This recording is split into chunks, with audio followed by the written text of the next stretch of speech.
My name is Diana Kovalev, and I will be talking about motivating and developing staff. Motivating and developing staff is a big responsibility of a leader. And in nursing, the best employees are the ones that are the most motivated. The article by Elizabeth Curtis and Rana Cottle titled Essential Leadership Skills for Motivating and Developing Staff state that leadership is defined as the art or process of influencing people so that they will strive willingly and enthusiastically toward the achievement of group goals. They also mentioned in their article that an empowered team is enthusiastic about its work and will deliver high-quality care. The researchers suggest that the most effective leadership style to maintain a motivated work environment is transformational leadership. Here, the leaders are admired and respected by those they lead. They are the type of leaders that inspire the team with spirit and enthusiasm for the work at hand. They create intellectual stimulation, which in a problem-solving atmosphere promotes, the use of creativity and the capacity to advance knowledge or their practice. That type of leadership is individualized.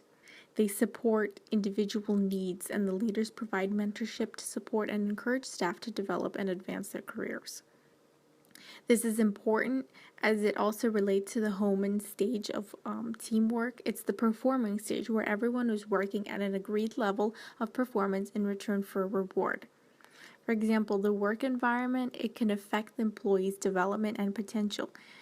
If the workplace or the leader doesn't encourage creativity, then that's not the type of work environment that's going to help motivate anybody.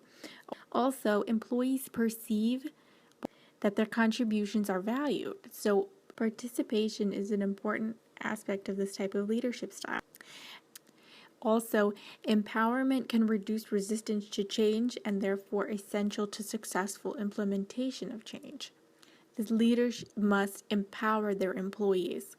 One way to do this is to be a role model as well. Another part of developing staff is making sure that they are performing at the level they should be performing.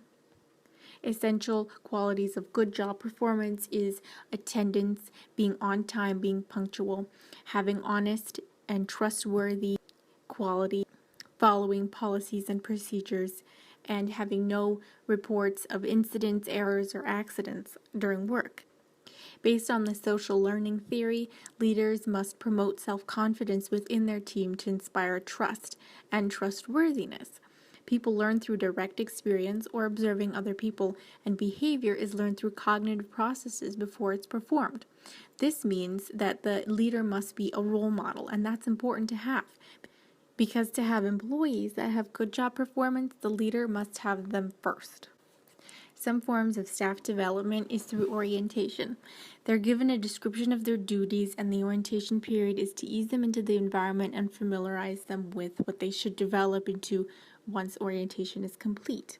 This is most likely in the beginning of job. The preceptor model is there to model, coach, and facilitate the learning of the employee. The same thing can be said about on-the-job instructions and, on-the-job training, things like that. Staff development can also be based on educational programs, like in-services on the unit or things like that. Each hospital or facility may require educational programs, for example, infection control, fire, patient safety, quality assurance and quality improvement, annual CPR classes, and things like that. The leader leading these educational programs must understand that they have to be culturally sensitive.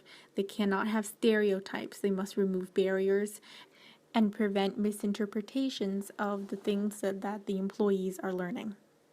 Before that happens, there needs to be a needs assessment.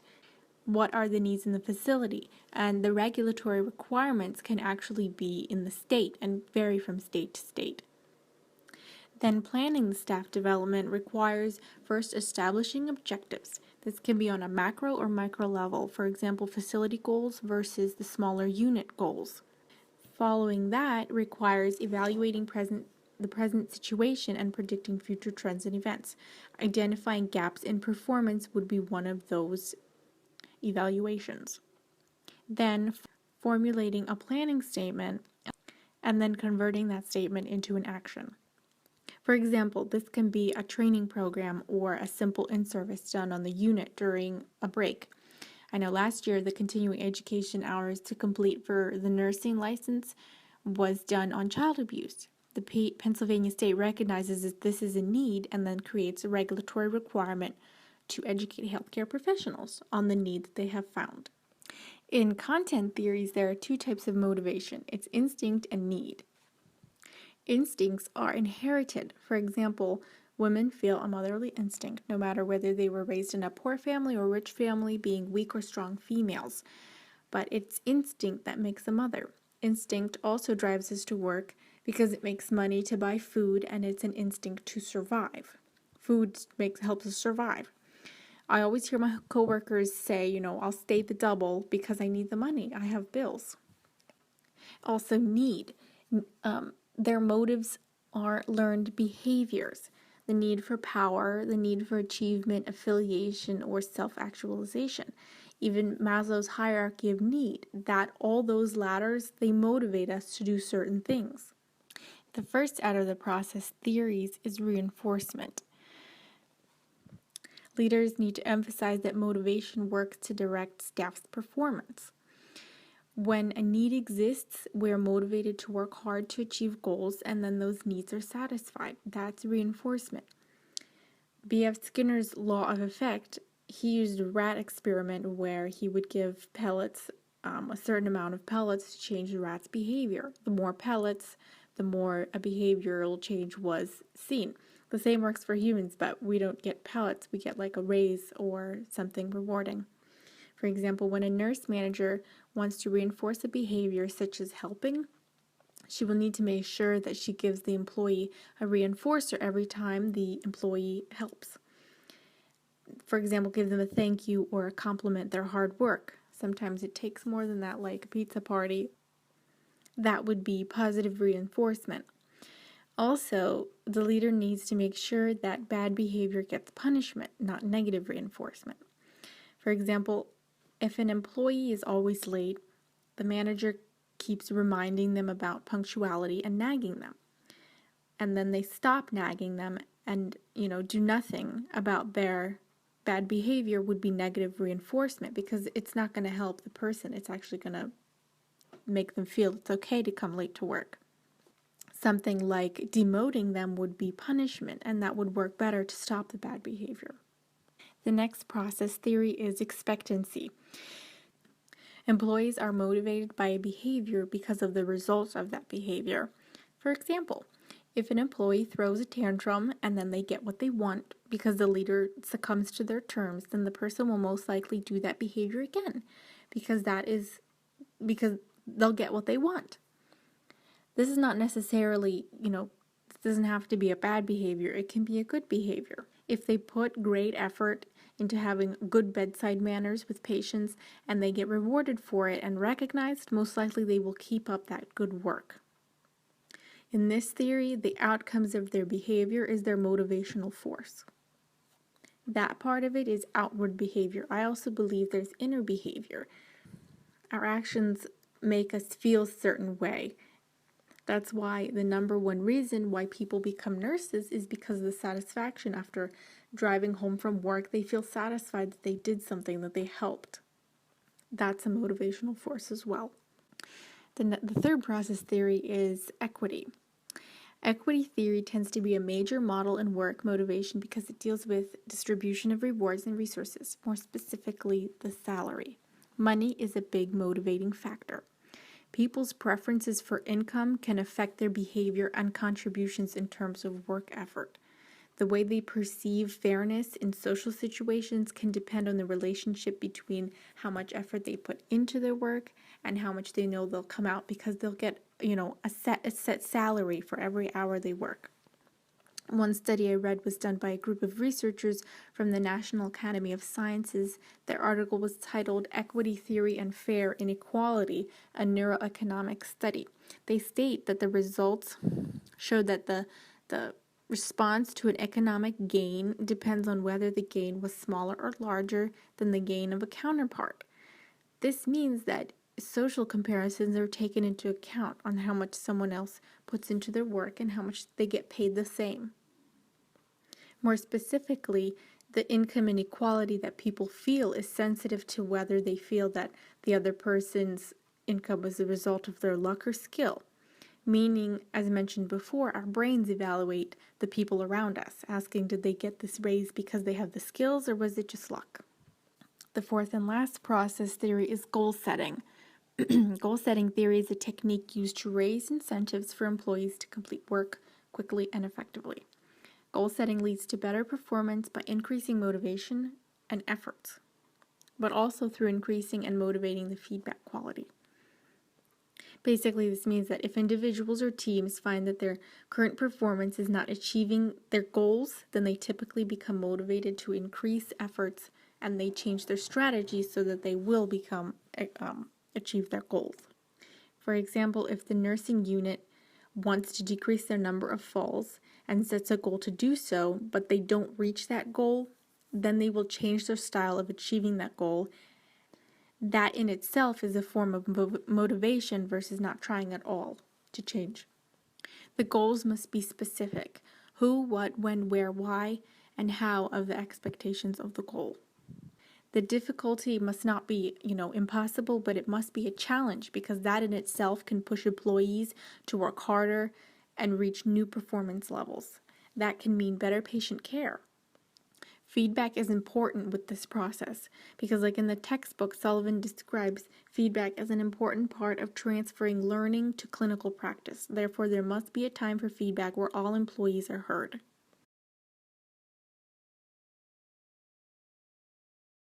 What are the characteristics of successful training or staff development? I am asked that question quite a bit, actually. And the book, Early Childhood Workshops That Work, answers many of those questions. One characteristic is, of course, very careful planning, because if you're not prepared, then you're not going to meet the goals that you have for the training. You also have to be very flexible and able to adapt to situations that may not turn out exactly like you want them. I think that successful staff development, too, is primarily built on relationships. We really like CDA classes and college classes because you have some continuity there and people can learn about something new. They go out and try it. They can come back and let you know how it goes and you can provide feedback. Feedback is a major component. People need to be supported in trying new things. They need to see what can they do a little bit better. What did they do that really worked? Sometimes they do things that work and they don't really know why. And so the trainer or the staff development person can help them recognize and help them reflect on their experience. And of course, for conference presentations or workshop training, room arrangement is critical. The way the room is set up makes a huge difference in how responsive people are. So even paying attention to such issues of room arrangement and making sure that you have what you need. Another successful strategy is to make sure that it's interactive. People don't really want to come and listen to a presenter run on and on for an hour or two. They want opportunities to talk to each other. And we particularly find that people who work with young children don't have a lot of time to talk to other adults and to express their thoughts on various issues. So I'm a big proponent of small group activities and training because that gives everyone a chance to share their own ideas. And sharing your ideas and expressing what you know helps reinforce the concept to the person who's participating.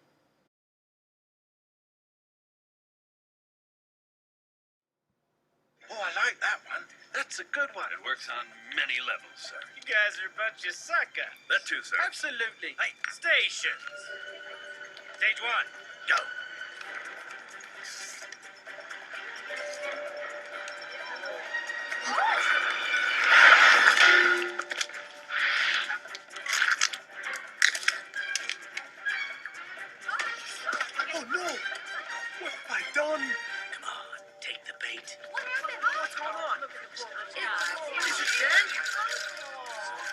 Phase 2. Go, go, go.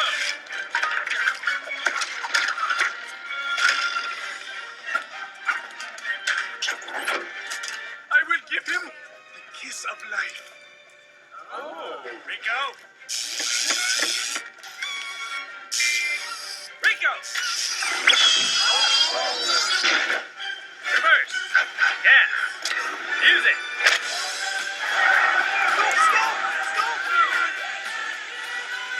Stop! Come back! What is all this like? Some additional information to consider are generational differences. Each generation values different things.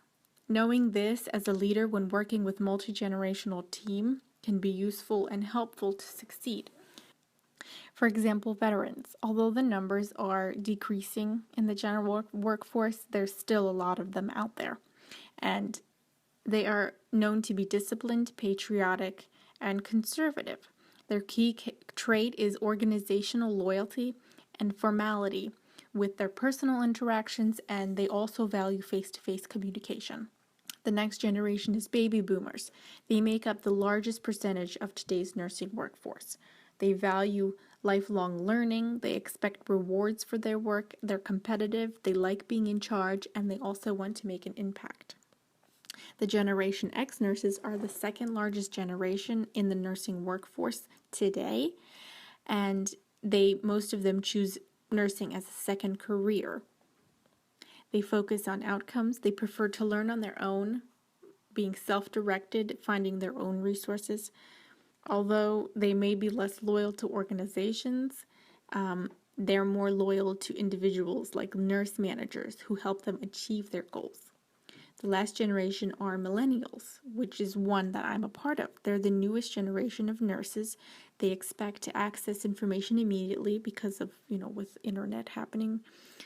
And over the next 20 years, they will be the largest generation in the nursing workforce. They were raised during turbulent times. They've been sheltered by their parents, and they enjoy strong social connections with their friends and family. The task of a leader isn't easy, but knowing the factors can get you a better workforce, and the payoff will be better at the end.